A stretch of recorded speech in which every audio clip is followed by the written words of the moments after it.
Welcome to the AnthroArt podcast, a space of anthropological insight connected to real-life situations. Here we explore topics of social inequality and inclusion, sustainability, and the social self. We aim to bring a more nuanced understanding of our world and its challenges, but also inspiration and ideas on how to solve them together. We hope you enjoy it.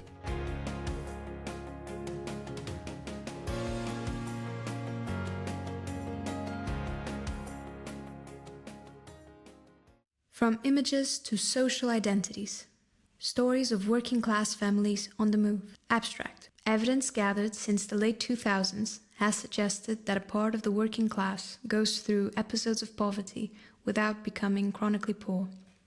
Drawing on a project conceived to capture successful movements that escape severe or extreme destitution and deprivation, and based on an ethnography with 28 families in 2 public housing estates in the metropolitan area of Lisbon, this article will start by exposing how poverty emerged in their lives, under what conditions it was possible to overcome it, and how they identify the positions they have conquered within structures of inequalities and social hierarchies. To retrieve these life stories, we created a new visual method to support interviews, called visual evocation.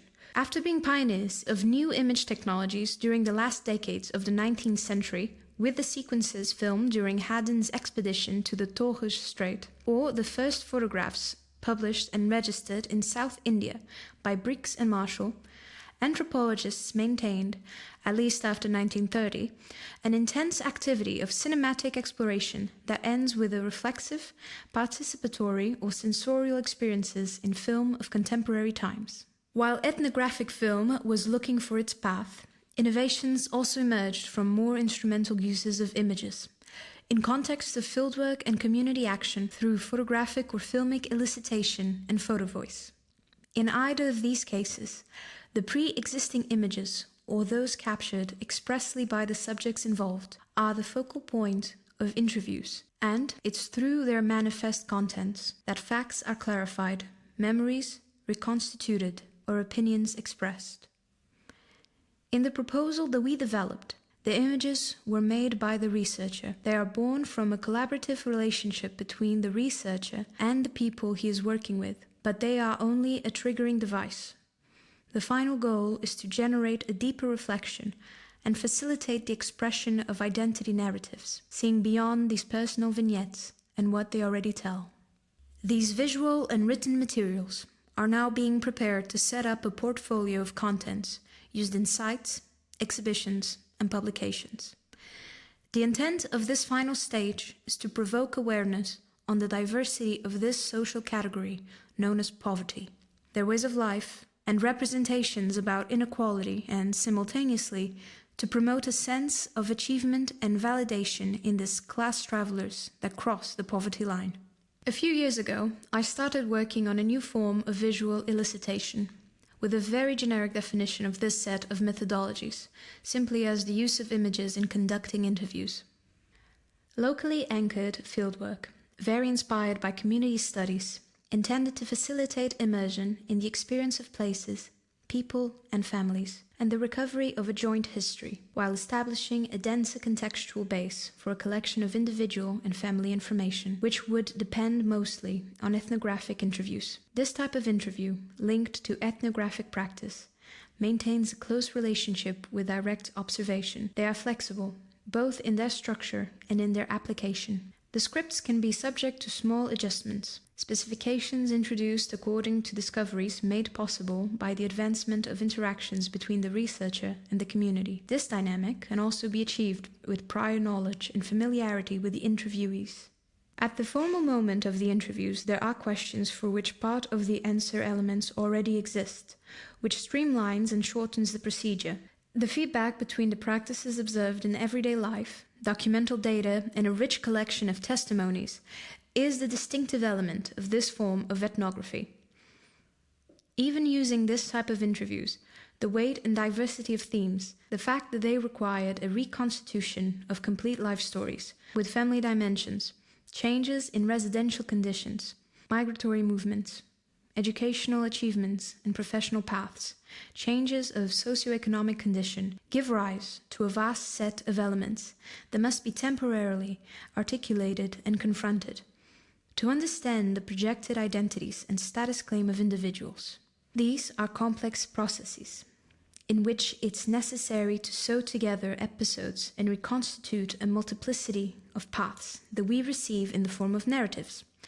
Stories through which subjects want to make themselves known and convey an idea of themselves. Descriptions and narratives that involve feelings and emotions, sometimes reserved aspects of personal and family life that are not always easy to talk about, memories that need to be reactivated, events that never received the special meaning and for which interpretations are now being asked. It is in this framework that the possibility of using the moving image as a facilitating instrument took form. Using images to create a device that bypassed the fragmentary, simply chronological, and above all, descriptive logic of the interviews, from the present to the past and, again to the present, and replacing the restorative logic by asking the interviewees a fundamental question, a first attribution of meaning to their identities and, based on the responses, collect images on film that, after being viewed, could trigger reflective processes and a discursive deepening on the part of the subjects. The film, or rather the filmed scenes, are not intended to be more than an auxiliary tool at the service of the interview and for the benefit of expression through words. For practical reasons related to the delay introduced in the process, most interviews did not resort to the use of images. Only 2 families were selected, and their representatives were asked to answer 2 questions. Who am I? And how did I become what I am today? And then to decide with me which life situations, people, experiences, places, or situations would have decisive role in their life stories and their personal and social trajectories.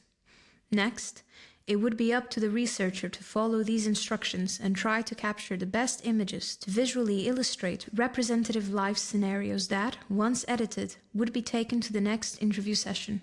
The filming and image editing work was deliberately minimalist. Open shots, more closed if indispensable to reveal some details, handheld camera, and synchronous sound, all dominant options of observational cinema. When viewing, although the images corresponded to specific situations, people, and places, the interviewees started by commenting what was shown on screen, but quickly made the bridge between the portrayed action and the thematic context, their successes and failures, their projects for mobility, and their self-representations. The subjects were aware that the relevance of the images did not result directly from what was seen in them, from their manifest content, but from aspects of a more symbolic nature, latent in the content, and which made them go back to the importance of specific actors and situations in the formation of their identities. This new method, which we have chosen to call visual evocation, does not differ from other more typical forms of elicitation, just because of the value given to what underlies the visible image and needs to be discovered. There is a special role played by the intervention of the researcher who, working with a small textual script previously supplied, must return to the interviewee, in the form of images, a visual script from which he must start his narrative.